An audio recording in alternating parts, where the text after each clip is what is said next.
Hi, welcome to Mad English TV. In this lesson, I'm going to teach you how to write a business email. Okay, you just need 4 things: a subject, greetings, body, and your closing. Okay, now business emails in our culture are very brief and to the point. Okay, so you're not going to talk about the weather, you're not going to ask them how their family is, you're not going to talk about your favorite hobbies, you're just going to keep it very brief and to the point. But you still want it to sound friendly, so it's good to have one sentence maybe that says, "It was nice to meet you," or "I hope you're doing fine," or something like that, just to give it a little bit more of a friendly feel. Because if it's too business, then it can sound a little bit cold. You want to be friendly in all situations, right? So let's take a look at the subject line of the email. Actually, first, you need to know who you're sending the email to. Okay, so you need to know their email address. So let's say you're sending an email to me. Okay, then you would send it to madenglishTV@gmail.com. And let's say you're interested in taking some English lessons with me. Okay, then your subject would be English lessons, or something short and to the point. Okay, you don't want to write a full sentence here. Like, let's say you're applying for a job somewhere. Your subject line should just be job application. It shouldn't be, "I'm applying for a job in your company." Okay, you don't want a huge thing. Just maybe 2 or 3 words, very brief and to the point. Okay, now up here you'll notice we have CC and BCC. CC stands for carbon copy and BCC stands for blind carbon copy. Now let's say you want to send this email to other people as well. Okay, then you could choose one of these options. If you choose CC, then everyone will be able to see who the email was sent to. But if you choose BCC, then nobody will be able to see anyone else. So if you choose BCC and you send this email to me, I'll probably think I'm the only one who you sent the email to. Okay, so usually if I do this, I use BCC because I don't like everyone else to know everyone else's email address. It's nice for privacy to choose BCC. Okay, let's talk about greetings. Now, there's several different ways to start a business email. And I'll be honest, this is pretty awkward. This is the most awkward part of a business email, because you're writing a business email to someone that you might not know very well, and so you're not sure how you should call them. Should you say hi, hello? Should you use their first name or their last name? What if you don't even know their name? Then how do you start the email? So this is extremely awkward. I get awkward every time I have to write a business email, but don't worry about it, just do it, it's okay.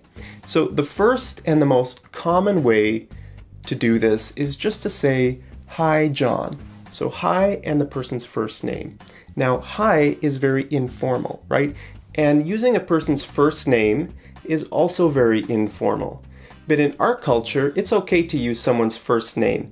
And especially in a business context, it happens all the time. Age doesn't really matter in a business context. You hear people calling each other by their first name all the time. Like if you work in a bank, let's say, and there's someone who's 20 years old and someone who's 50 years old, they'll probably call each other by their first names. Okay, so if you're writing a business email to someone, I think it's okay to use their first name. Now, if you want to be a little bit more polite, then you could say dear, like "Dear Linda." Personally, I like this one. I like to be polite in my emails, so I think this one is also very common, and that's probably the one I use the most. So if I was writing you an email, I would say "Dear Mary" or "Dear John." I think that's nice. Now, if you've been contacting them for quite a while, like I send you an email, you send me an email, and we're emailing back and forth, then that's way too official. Then you could just say hi. Okay, but if it's for the first time, I like to use dear. Now, some people also just start with the name, like Paul. You could do that. Personally, I think that's a little bit cold. just to say the person's name without greeting them. Like, the whole purpose of a greeting is to say hi or to have some other word before the person's name. But maybe that's just me. It happens though a lot. You'll see people, especially in an official business email, they might just say, Mark, I'm contacting you to request information about something. Okay. Now, if you want to be very respectful, you could call someone by their last name. You could say, Dear Mrs. Stewart, or Dear Mr. Smith.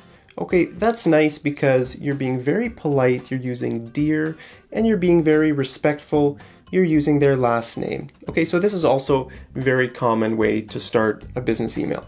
Now, you could also just say Dr. Johnson or Mrs. Stewart. Okay, that again, that's sort of like Paul. It's very official. Okay, so if you're writing someone for the first time and you're trying to keep your distance, then this is a good way to start it. But personally, I think it's a little bit cold. So I never use this one. Now, what if you don't know their name? That's a common problem. Let's say you're writing to a company to apply for a job or something and you don't know who's going to get the email. Well, then it's a really awkward situation. Okay, we don't have any good options in English. So you could say, Dear Sir or Madam. Okay, so you're not sure if it's going to be a man or a woman getting the email, so you have to say Sir or Madam. I use this sometimes, but I try to get the person's name, because if you can know their name, then you can avoid any awkwardness that comes from this. Okay, to whom it may concern. Now that's very, very formal, and that's really cold. To whom it may concern. You're not even talking to anyone. You're just saying, like, to whom it may concern.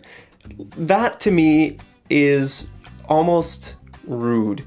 Like, if I got an email that said to whom it may concern, I don't know, like, it seems like you're writing a government document or something. It's just way too official.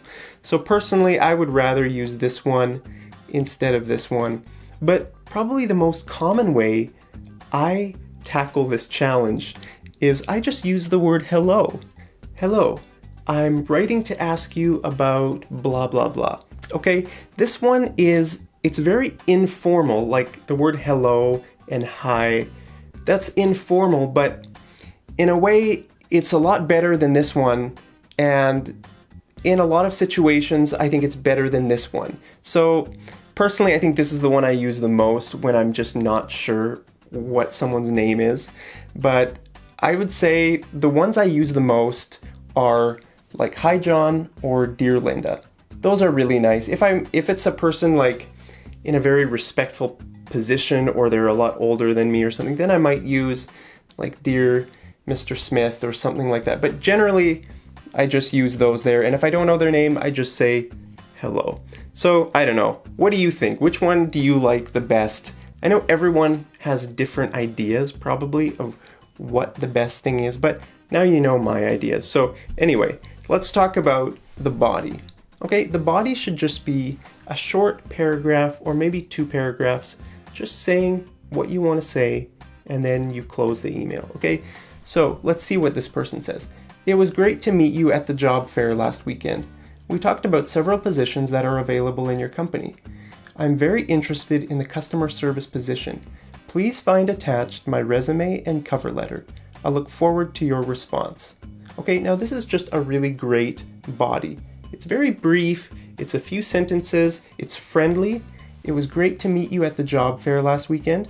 So most universities have a job fair once or twice a year where they invite a lot of different companies to come to their campus.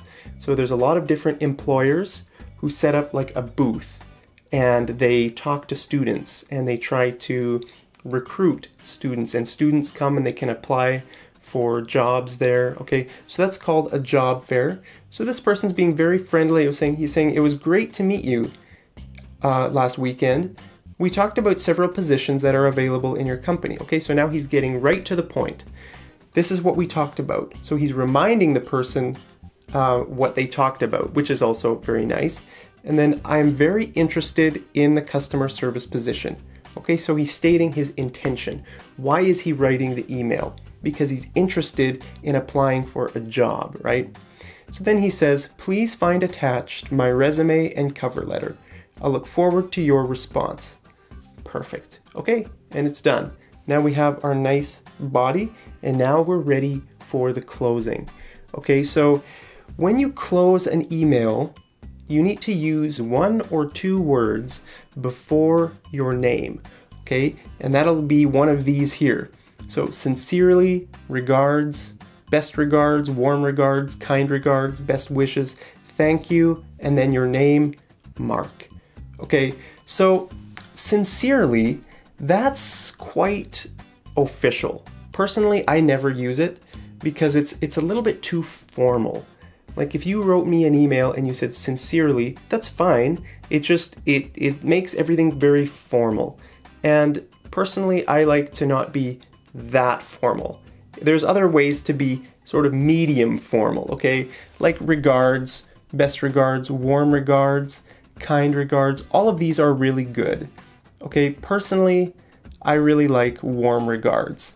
I use that at the end of lots of my emails if I'm writing a business email, okay? Warm regards, Mark. That's just a very friendly way to end the email. Now you could also say best wishes. A lot of people do this, but personally I think it sounds more like you're at someone's birthday party or something. Best wishes on the new year ahead of you. Okay, I don't know, but it's okay, you could use it. Thank you. Now this is a really great way to close an email. It's maybe not as professional or as formal as the rest of them. It's a little bit more casual, but it's very nice to thank people, right? Especially if someone is helping you with something, then just to end off, thank you, Mark. Okay? So I think the best way, once personally for me, I would use this one, thank you, and this one pretty much all the time for my emails. Okay? So let's look at a whole example here. So, hi Mark, my name is Ziad. I'm from Saudi Arabia. I'm interested in taking some conversation lessons with you on Skype. How much do you charge per hour? Warm regards, Ziad. Okay, so this is a really great business email. Now I want you to notice the spaces. We have a space here, we have a space here, and a space here. Now spaces are really important because they give the email a certain structure. Okay, they give it a certain look. If you write everything in one block of text, then it just looks really messy and it doesn't look very professional. So when you write business emails, you know, it's all about trying to appear professional. That's why people wear suits and ties. They want to look professional. You know, when they go home, they take off their suit and they take off their tie because they don't need to impress anyone. But in the business world, you know, it's all about being really presentable and professional. So then you should also make your writing professional and presentable. Okay, so that's basically how you do a business email, but I want you to do some homework. I want you to write a short business email to me down there in the comments about some scenario that is relevant to you. I don't know who you are. I don't know why you need to learn business English. Maybe you're training to be a pharmacist or, I don't know, some other profession like an engineer or something. So think about what matters to you and write me an email down there in the comments and I'll give you some tips on how to improve it. Okay, see you over in the next episode of Mad English TV. Take care.